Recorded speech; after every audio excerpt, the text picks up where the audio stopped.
in Nightingale, there are over 100 miner cards currently in the game, and there's nearly one for every possible scenario. You have the miner card like Forge that will help produce a much better result when crafting weapons and tools. You'll have a miner card, the Marksmanship, that will help and assist with higher damage when firing from a rifle or sling bow. However, today we're going to be looking at one of the most overpowered, rather incredible card that is only to be played for the most part in a very particular scenario, which can have an insane amount of benefit and really boosting your progression in a way that will save time, get you higher tier gear, increasing your gear level. But this particular card should only be played in your Abeyance Realm for the most part, and it's only particularly useful in the very early game. And today we're going to be laser focused on the Trickster card. Now, many of you might know the Trickster card and how it works, so we're going to be answering questions. Doesn't matter what biome you're in. Can you go to a higher realm and get higher tier items? But basically, we're going to figure out exactly how this card works and how it fits into Nightingale. So let's get into it. So for those that don't know, the Trickster card is a very unique miner card that can be played from your Fade Towers or from your very own personalized build transmuter. The Trickster card, when played, has a multitude of benefits. The first, most notable, is you become light as a feather and the laws of gravity no longer apply. You can jump as high as mountains and float lighter than a feather. In fact, there's a few tricks that can almost get you perpetually leaping forwards, almost in a horizontal fashion that makes traversing the landscapes of Nightingale very streamlined, fun, as if you're in zero gravity. But the Trickster card is a bit of a jester, and the joke when you first play this unknowingly will really mess with your mind, because there is definitely an inbuilt trick into this fantastic, glorious card. But when unsuspected, you'll find that when you go to harvest stone,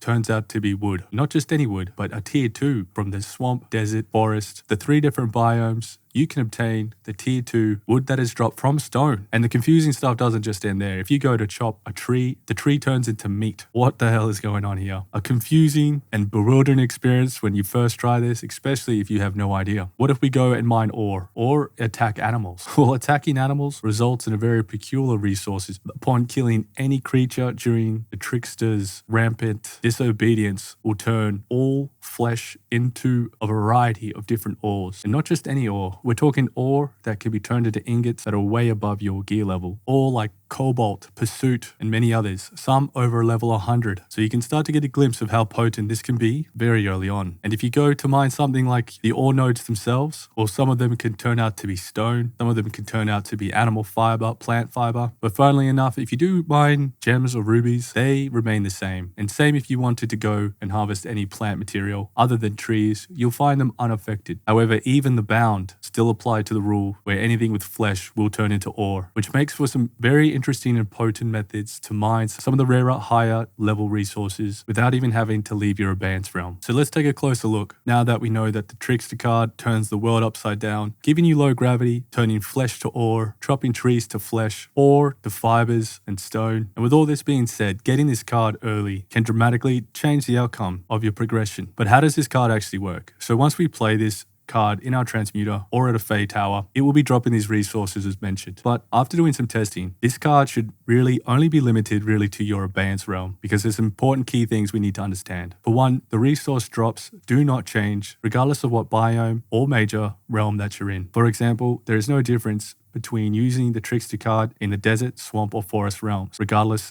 even if it's a hunt to your provisioner to your Abeyance. And the tiers that are dropped will not change either. You will get tier 2 wood whether you're in your Abeyance Realm at level 0, or if you're in an Ascendant's Hunt Realm or a Hunt Realm, you will still be getting the same tier: wood, fibers, meat, and ore. In fact, the Trickster card plays another trick, as it is bountiful for the ore, but outside that, its use beyond early game becomes substantially diminished, because all these resources will become readily available once you reach into the mid to later stages of the game. So as we can see here, we have 3 different chests, all from the different realms. And you can see this is about 30 minutes of mucking around in each of the different Abeyance realms. And you can see that we've picked up materials such as meat, hide, bones. Now the meat and hide and bones will always be your tier 1, regardless of any realm. The ores you get will drop the same regardless of any realm. But you can see that we've even got pursuit, and you can get get this very early on, and Pursuit is great for ranged weapons. Not only that, we can get Shimmering Ore, another good ore for potential ranged weapons. We can get Silver, great for critical damage and magic. You can get Iron, Copper, you can even get Magnesium and Cobalt, and perhaps a few others. But outside that, that's really what you'll be limited to. The Trickster card will not drop anything above your tier 3 ore, which is any ore that's found in your realms above level 100. Keeping in mind that your realm level is determined on the major card. For example, if it's Provisioner, Astrolabe, as you incrementally step into each more higher level realm, your realm level increases, but you can boost your realm level by changing the difficulty from easy to extreme, which always will increase your realm level. But the Trickster card does not appear to drop any tier 4 ore or resources. However, getting tier 3 ore when you're only between anywhere from gear level 10 to 40 or anywhere under 100 really is a huge advantage that can really boost your early game. So as you can see, there's some huge benefit to being able to play the Trickster card very early. But where are you going to find the Trickster card? In order so that you can craft it yourself, because as we can see, it's going to give us plentiful of resources that we'll never have access to until much later, right in our Abeyance Realm. Now, we can't obtain the Trickster card until we are able to reach Gloom Major. So the Gloom tends to be the 5th realm that you'll be able to access, depending on how you've played your main story. So to purchase it, you'd have to go to the Gloom Forest realm and purchase the Trickster card from one of the Essence traders. However, you can be very fortunate to find this card much earlier by scavenging around and looking for the multitude of different chests that you find through all the points of interest, the dungeons, and generally scattered all over the world. These chests can often contain the Trickster card from a very early stage in the game. However, for most of the time, if you're new to the game, you don't really realize the potential of this card until you've played it much later. Because even in the description, it's very hidden what this card does, as it doesn't mention anything that we've just mentioned other than the low gravity and that it might change some of the bits and pieces in the world. Now, there is a way you could increase your chances of finding the Trickster card, and that is by acquiring the Dragon's Hoard card in a much earlier realm called Astrolabe, and in particular, the Forest Astrolabe. You'll be able to purchase the Dragon Hoard card that upon reading will say increases the chances of finding rare gems, which doesn't sound like it's going to be helpful, but what this card also does is grow the contents of chests and grants a chance to find rarer gems. If by chance you could try this card while on the hunt to find the Trickster card to help increase the chances of increasing the contents of chests in hope that you'll find the Trickster card well before you enter the Gloom realm. I definitely know I came across quite a lot of Trickster cards early on, but never paid attention to them. So even without this, you may or may not find one quite easily. Upon getting the Trickster card, should this card be played in any other realm? Well, it really shouldn't be played in any other realm because it adds no benefit. If anything, it becomes an extreme disadvantage because in a lot of the other realms, you're looking for Pacific ore resources, meat, fabled creatures, which by the way will also return ore and not fabled meat. So keep that in mind. That's a huge disadvantage of this card. Any fabled creature will not return the fabled meat or resource. It will go to ore. So it really is a very big disadvantage. And that's why this card is by far the best to play in your Abeyance Realm early on. Or if you just need to get your hands of ore, that's not commonly available in your Abeyance Realm. The other times you'd play this card is when you need to reach very high heights or jump very high heights for many of the different points of interest. And where this card really shines is when you find the points of interest of intellect where you have the 3 different spirit rocks that you have to hit in a specific order. These are so beneficial because if you can find one of these in your Abeyance Realm that you haven't completed, you can just keep hitting the wrong spirit rock or whatever you want to call it and spawning the bound. And the bound will drop ore in very good amounts. And you can repeat this process over and over without even having to move from your Abeyance Realm, granting you access to some crazy high level ore that you can then turn into ingots and craft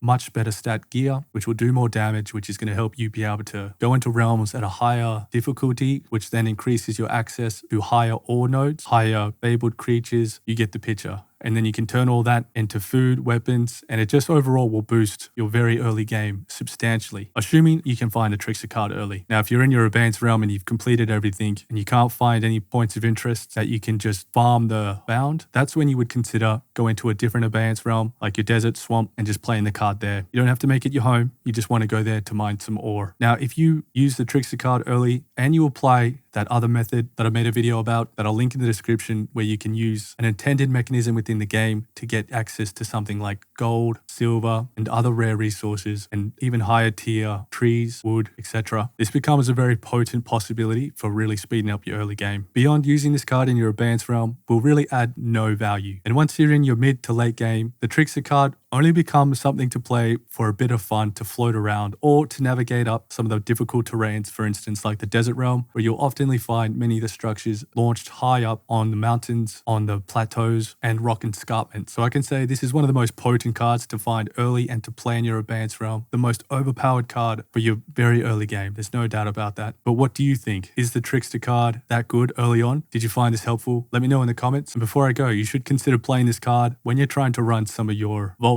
when you're into the later game. Adds a cool dynamic, makes it a lot funner. But I hope this was helpful. Thank you very much, and I'll catch you next time. Peace.